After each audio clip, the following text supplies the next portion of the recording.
अच्छा गर्भ प्राप्ति हो, संतान अच्छे गुण से उत्पन्न हो, इसलिए आयुर्वेद में एक विशेष विधि बताया है, उसको हम गर्भाधान विधि कहते हैं।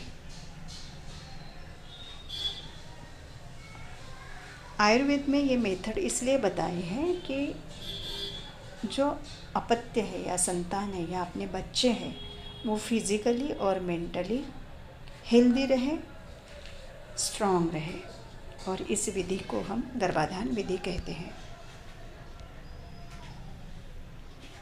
तो गर्भाधान करने के लिए सबसे पहले ये है कि अच्छे स्त्री और पुरुष का सिलेक्शन होना। उसके बाद में दूसरा स्टेप है, विवाह के बाद उनका प्यूरिफिकेशन करना है बॉडी और माइंड का। और प्यूरिफिकेशन होने के बाद गर्भधारण करते समय पोजीशन कौन सी होनी चाहिए, कब धारण करना चाहिए, उसका डिटेल में वर्णन आयुर्वेद में है। तो हम ये स्टेप बाय स्टेप डिस्कस करेंगे। ओके, तो ये ज़रूरी है कि ये विधि करने के पहले मेल और फीमेल दोनों हो हेल्दी रहे, मेल के स्पर्म्स अच्छे रहे, फीमेल के स्त्री बीज अच्छे रहे, और जहाँ गर्भधारणा करनी है गर्भाशय में, वो भी अच्छा होना बहुत ज़रूरी है। अगर ये सब ठीक है तो ही हम वहाँ पे गर्भाधान विधि कर सकते हैं। अभी ये हम जो 4 फैक्टर का विचार करेंगे कि एज कितना होना चाहिए, फैमिली कैसी होनी चाहिए, दोनों का हेल्थ का क्या इम्पोर्टेंस है, और उनके अदर गुण है, अदर कैरेक्टरिस्टिक, ये भी महत्व का है। आयुर्वेद में आचार्य सुश्रुत कहते हैं कि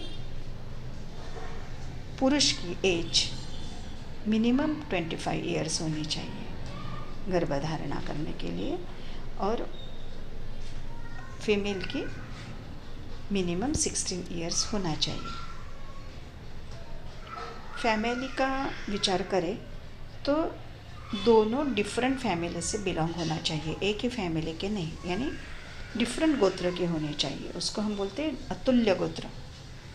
और फैमिली मेम्बर्स को भी कोई ऐसे कंटेजियस डिसीज़ नहीं होने चाहिए।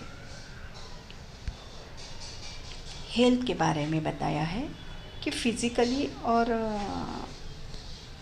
साइकोलॉजिकली हेल्थ अच्छी होनी चाहिए दोनों की। शरीर के सभी बॉडी पार्ट्स कंप्लीट होना चाहिए, टीथ है, लिप्स है, ईयर है, ब्रेस्ट है, हेयर है, ये डिस्ट्रक्टेड नहीं होना चाहिए। दूसरा, बॉडी भी अच्छी सॉफ्ट और हेल्दी होनी चाहिए, कॉम्प्लेक्शन भी अच्छा होना चाहिए। कुछ बॉडी पार्ट्स कम है या ज़्यादा है ऐसा भी नहीं होना चाहिए। अदर कैरेक्टरिस्टिक में हम बोल सकते हैं कि उनका लाइफस्टाइल है, बिहेवियर है, मॉडेस्टी होना चाहिए, गुड बिहेवियर ज़रूरी है। उनका नेम में जैसे स्लेव्स और फ्राइटनिंग डिनोटिंग नेम्स नहीं होने चाहिए। गॉडेसेस नेम है तो अवॉइड करना, स्नेक्स, रिवर्स, ये नेम भी अवॉइड करना चाहिए। और ये वे दोनों सोसाइटी में प्रेज़वर्दी हो, अच्छे हो। ये 4 पॉइंट्स ज़रूरी क्यों है बिफोर कंसेप्शन, ये 4 पॉइंट्स ध्यान में रखना क्यों ज़रूरी है? क्योंकि अगर मेल की एज 25 इयर्स है मिनिमम और फीमेल 16 एज है तो वो फुल्ली मैच्योर रहते हैं, गर्भधारण क्षमता लेडीज़ में बन जाती है।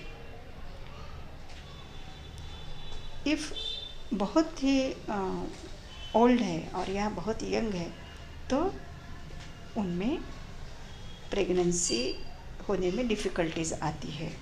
और अगर कंसीव हो भी गए तो एबॉर्शन होना, बेबी पेट में मरना, इंट्रायूटेराइन डेथ, या डिलीवरी होते समय बच्चा रोता ही नहीं, उसके बोलते हैं स्टिल बर्थ बेबी, और या उसके ऑर्गन वीक है होते हैं, और बेबी का हेल्थ भी अच्छा नहीं रहता है, या कम दिन का बच्चा जन्म लेता है। ओके, प्रीटर्म डिलीवरी या प्रीटर्म बेबी हम बोलते हैं। और एक ही फैमिली में है तो भी ऐसा ही प्रॉब्लम होता है, हेल्दी बेबी नहीं आता है या फिटल लॉस होने के बहुत चांसेस होते हैं। फिजिकल और साइकोलॉजिकल एबनॉर्मलिटी दिखने में आता है। हेल्थ और कैरेक्टरिस्टिक का भी महत्व है। अगर हेल्थ अच्छी नहीं है, उनके कैरेक्टर भी अच्छे नहीं हैं, तो baby suffer from this all diseases. After that male और फीमेल दोनों का प्यूरिफिकेशन होना ज़रूरी है। प्यूरिफिकेशन के लिए पंचकर्म किया जाता है, पुत्रेष्टि यज्ञ किया जाता है, स्पेशल डाइट एडवाइस करते हैं, कुछ मेडिसिन्स हैं और कुछ लाइफस्टाइल भी बताते हैं। और जो अटेंड करते हैं, जो एडवाइस करते हैं, उनका फेस भी हैप्पी या घर के लोग भी हैप्पी होना बहुत ज़रूरी है। पंचकर्म दोनों को करते हैं। पहले स्नेहन करते हैं, स्वेदन यानी मसाज स्टीम, इसको प्री प्रोसीजर बोलते हैं। और ये प्री प्रोसीजर के बाद पंचकर्म में वमन, विरेचन और बस्ती में निरुह, अनुवासन, उत्तर बस्ती, दूध क्षीर बस्ती, ऐसे डिफरेंट टाइप्स ऑफ बस्ती करते हैं। पुत्रेष्टि यज्ञ ये पॉसिबल है तो करो, अगर पॉसिबल नहीं है तो देवता, गुरु, आचार्य, नॉलेजेबल पर्सन्स उनको फॉलो करो, पूजा करो, दान करो। माइंड शुद्धि होती है। शरीर शुद्धि होने के बाद स्पेसिफिक डाइट करना है। मेडिकेटेड घृत हम मेल को देते हैं। Milk, medicated milk, rice, barley floor 1 महीने तक। मेडिकेटेड घृत जो है वो मधुर द्रव्य से बनाए हुए रहते हैं। और फीमेल को उड़द दाल, सिसमी ऑयल जिसमें है आहार द्रव्य में, वो हम सजेस्ट करते हैं। ये फॉलो करना है purification of the body and mind के बाद।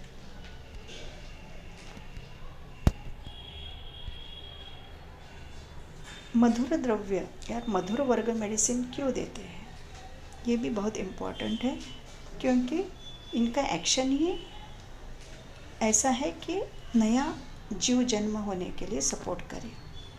तो इनके गुण क्या है, ये जीवन देने वाले रहते, प्रेरण रहते हैं, सुदिंग रहते हैं, बल्य रहते हैं यानी प्रमोट स्ट्रेंथ करते हैं, ब्रूहण रहते हैं यानी नरिश करते हैं बॉडी को, और रसायन रहते हैं एंटी एजिंग, और वृक्ष रहते हैं यानी बीज और शुक्र अच्छा बनाते हैं, और शुक्र लहे यानी सीमेन को प्रमोट करते हैं, बीज को प्रमोट करते हैं। स्त्री बीज और पुरुष बीज दोनों को प्रमोट करते हैं, और वो ग्रोथ करते हैं बॉडी में। रस अच्छा क्वालिटी का बनाते हैं, रक्त को, मांस को, फैट, बोन मैरो, सीमेन का क्वालिटी अच्छा बनाते हैं, क्वांटिटी में भी बढ़ाते हैं और इम्यूनिटी भी बढ़ाते हैं। अभी लाइफस्टाइल एंड बिहेवियर क्या बताते हैं वो सुनिए। During this procedure, purification of procedure, mind and body, they should avoid coitus for 1 month. उसके बाद है कि जब ऋतुकाल आएगा यानी फर्टाइल पीरियड आएगा, रिप्रोडक्टिव पीरियड आएगा, तब कांटेक्ट करना है अपत्य धारण करने के लिए एक्शन करना है। ये करते समय मैन का बिहेवियर के बारे में आयुर्वेद ने बताया है कि he should be in high spirit and she adorn himself with flowers, means looking clean and attractive.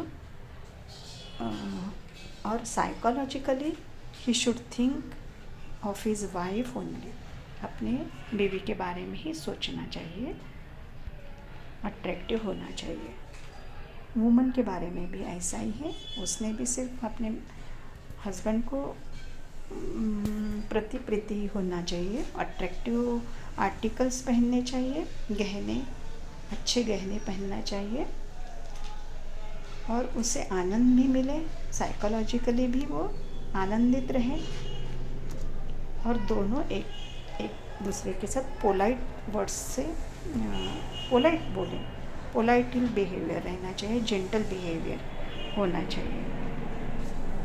Now जब बीज धारण करना है तब कब करना है, कहाँ किस जगह करना है और कौन से पोजीशन में करना है, ये भी आचार्य ने बहुत डिटेल से दिया है। तो ऋतुकाल यानी रिप्रोडक्टिव पीरियड में गर्भधारणा करना है और ये कॉन्टैक्ट कितने दिन करना है, 7 to 8 days। दिस ऋतुकाल means fertility period. Now I will tell you what is fertility period in short. Menstruation cycle is divided in 3 phases. First, रजस्राव काल, that is menstruation काल, ये 3 to 5 days रहता है। Then ऋतुकाल, that is proliferative phase and ovulation period, 12 से 16 दिन तक रहता है। और ऋतु व्यतीत काल 9 से 13 दिन रहता है, इसको सिक्रेटरी फेज। तो ये ऋतुकाल जो है proliferative phase and ovulation period, इसमें गर्भधारणा होती है। Then during this period couple should feel carnal relation, प्रेम भावना होना बहुत ज़रूरी है एक दूसरे से के प्रति। और कार्टस ऋतुकाल में करना है और 7 to 8 days in proper position. शाम के दिन सांझ के टाइम, सुबह, अर्ली मॉर्निंग या पहाड़ बोलते हैं तब नहीं करना है, मिडनाइट या मिड डे और फेस्टिवल डे में अवॉइड करना है, कांटेक्ट नहीं करना है। अब वो जगह कैसी होनी चाहिए, क्लीन, नीट, सुगंध है जिस रूम में, ऐसे मन को निर्मल प्रसन्न करे, ऐसी जगह होनी चाहिए। और जो बेड है उस पर white bedsheet with white cushion और नए कपड़े चाहिए, नए कपड़े। एंड रूम को भी डेकोरेटिव करना है, फ्लावर्स रखो, सुगंधी फ्लावर्स, सूदिंग लाइट्स, और जिस गुण के आपको पत्ते चाहिए, प्रोजेनी, उस गुण के फ्लावर्स रखो, आर्टिकल्स रखो, चित्र रख सकते हैं।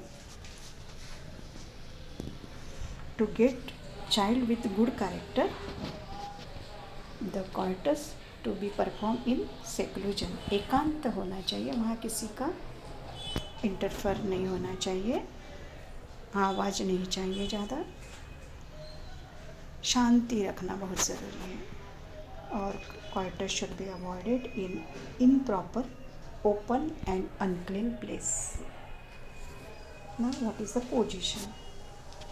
Woman should lie in supine position for receiving sperms.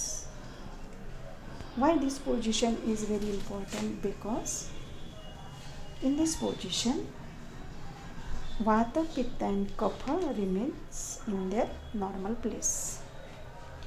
And after receiving semen, they should get separated and both should wash their external genital organ with cold water.